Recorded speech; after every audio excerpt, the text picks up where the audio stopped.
சிவபக்தர்கள் அனைவருக்கும் வணக்கம். இன்னைக்கு நம்ம பார்க்கக்கூடிய தலைப்பு அயோத்தி ராமர் கோவிலோட சிறப்பம்சத்தை பற்றி. அயோத்தி ராமர் கோவிலோட கட்டமைப்புகள் எல்லாமே இந்தியாவில் இருக்கிற ஒவ்வொரு மாநிலத்தோட பொருள்கள் மற்றும் சிறப்பம்சத்தை வச்சு உருவாக்கப்பட்டிருக்கு. அயோத்தி ராமர் கோவில் நாகர் பாரம்பரிய முறையில் 3 மாடிகளா கட்டப்பட்டிருக்கு. 380 அடி நீளத்திலையும் 250 அடி அகலத்திலையும் 161 அடி உயரத்திலையும் இருக்கு. மொத்தம் 3 தளம் இருக்கு. ஒவ்வொரு தளமும் 20 அடி உயரமும் கொண்டிருக்கு. அதுல 392 தூண்களும் 44 கதவுகளும் உள்ளது. அதுல 14 கதவுகளுக்கு மட்டும் தங்க முலாம் பூசப்பட்டிருக்கு. கோவில் பிரதான கருவறையில ராமர் சிலையும் முதல் தளத்துல ஸ்ரீ ராம் தர்பாரும் அமைக்கப்பட்டிருக்கு. கோவில்ல மொத்தம் 5 மண்டபங்கள் இருக்கு. அது என்னலான்னு பார்ப்போம். நித்திய மண்டபம், ரேங் மண்டபம், சபா மண்டபம், பிரார்த்தனை மண்டபம் மற்றும் கீர்த்தனை மண்டபம். கோவிலோட ஒவ்வொரு தூண்லையும் சுவர்களையும் தெய்வங்களோட சிலை அமைக்கப்பட்டிருக்கு. கோவிலோட கிழக்கு திசையிலிருந்து 32 படிக்கட்டுகளை பயன்படுத்தி பக்தர்கள் கோயிலுக்குள்ள நுழையலாம். கோவில் வளாகத்துல 4 திசைகள்லையும் சூரிய பகவான், பகவதி அம்மன், விநாயகர் மற்றும் ஈசனுக்குன்னு தனி கோவிலும் அமைக்கப்பட்டிருக்கு. அதே மாதிரி வடக்கு பகுதியில அன்னபூர்ணி ஆலயமும், தெற்கு பகுதியில ஹனுமன் ஆலயமும் இருக்கு. கோவில் கிட்டக்க பழங்கால கிணறு ஒண்ணு இருக்கு. கோவிலோட வளாகத்துல விஸ்வாமித்திரர், அகஸ்தியர், வால்மீகி ஆகியோருக்குன்னு தனி சன்னதியும் இருக்கு. கோவிலோட தென்மேற்கு பகுதியில ஜடாயு சிலை, அதாவது ஈசனோட பழங்கால கோயில் மீட்டெடுக்கப்பட்டிருக்குன்னு சொல்லப்படுது. கோவில் கட்டுமானத்துல எங்கேயுமே இரும்பு பயன்படுத்தப்படல.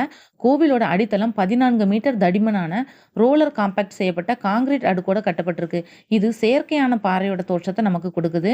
நிலத்தடி ஈரப்பதத்துல இருந்து கோவிலை பாதுகாக்கிறதுக்காக கிரானைட்டை பயன்படுத்தி 21 அடி உயர பீடம் கட்டப்பட்டிருக்கு. கோவில் வளாகத்துல கழிவு நீர் சுத்திகரிப்பு நிலையம், நீர் சுத்திகரிப்பு நிலையம், தீ பாதுகாப்புக்குன்னு நீர் வளங்கள், ஒரு மின் நிலையமும் அமைக்கப்பட்டிருக்கு. 25,000 பேர் தங்கும் வசதியோட யாத்ரீகர்களுக்கென்று வசதி மையமும் கட்டப்பட்டிருக்கு. அதுல மருத்துவ வசதியும் லாக்கர் வசதியும் இருக்கும். கோவில் முழுவதுமே பாரதத்தோட பாரம்பரியம் மற்றும் உள்நாட்டு தொழில்நுட்பத்தையும் பயன்படுத்தி கட்டியிருக்காங்க. 70 ஏக்கர் பரப்பளவுல 70% பசுமையா இருக்கிறதுனால சுற்றி மரங்களையும் சுற்றுச்சூழல் நீர் பாதுகாப்புக்குன்னு முக்கியத்துவம் கொடுத்தும் கட்டியிருக்காங்க. 2.7 ஏக்கர்ல கோவில் கட்டப்பட்டிருக்கு. இன்னும் கோவிலோட பணி நிறைவடையல. கோவிலோட 5 கோபுரங்கள் என்னலான்னு பார்ப்போம். முதல் கோபுரம் சிகரம், 2வது கர்ப்ப கிரகம், குடுமண்டபம், ரித்திய மண்டபம், ரிங் மண்டபம் இருக்கு.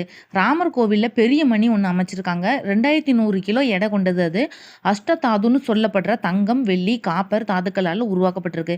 இந்த மணி அடிக்கும் போது கேட்கக்கூடிய சத்தம் 15 கிலோமீட்டர் தூரத்துக்கு கேட்குமா.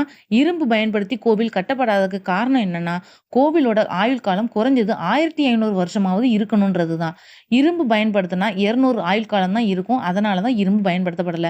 காங்கிரீட்டுக்கும் ஆயுட்காலம் குறைவு தான். அதனால பிங்க் ஸ்டாண்ட்ஸ்டோன் சொல்லக்கூடிய அந்த சுவர் அமைப்பை வச்சு கட்டப்பட்டிருக்கு. கோவில் கிட்டக்க சராயு நதி இருக்கு. அதுல இருந்து நீர்க்கசிவு கோவிலுக்கு எதுவும் பாதிப்பு வந்துடக்கூடாதுன்றதுக்காக கிரானைட் கற்களை வச்சு தடுப்பு சுவரும் கட்டியிருக்காங்க. இந்த கோவில் கட்டுறதுக்கு முன்னாடி நிறைய பழங்கால கோவில் ஆராய்ச்சி பண்ணியிருக்காங்க. எந்த விஷயத்தால பாதிப்பு வந்திருக்குன்னு நிறைய ஆராய்ச்சி பண்ணி அதை சரி செஞ்சு ராமர் கோவிலும் கட்டப்பட்டிருக்கு. மின்னல் தாக்கத்துல இருந்து கோவில் தப்பிக்கணுன்றதுக்காக கோபுரத்திலையும் சில சிறப்பம்சத்தையும் பண்ணியிருக்காங்க. இன்னும் ராமாயணத்தை பற்றியும் அயோத்தி ராமர் கோவில் பற்றியும் தகவல்களுக்கு மறக்காம சேனலை சப்ஸ்கிரைப் பண்ணுங்க. இந்த தகவலை மற்றவங்களுக்கும் ஷேர் பண்ணி விடுங்க. மற்றும் ஒரு நல்ல தலைப்புல நான் உங்களை சந்திக்கிறேன். நன்றி.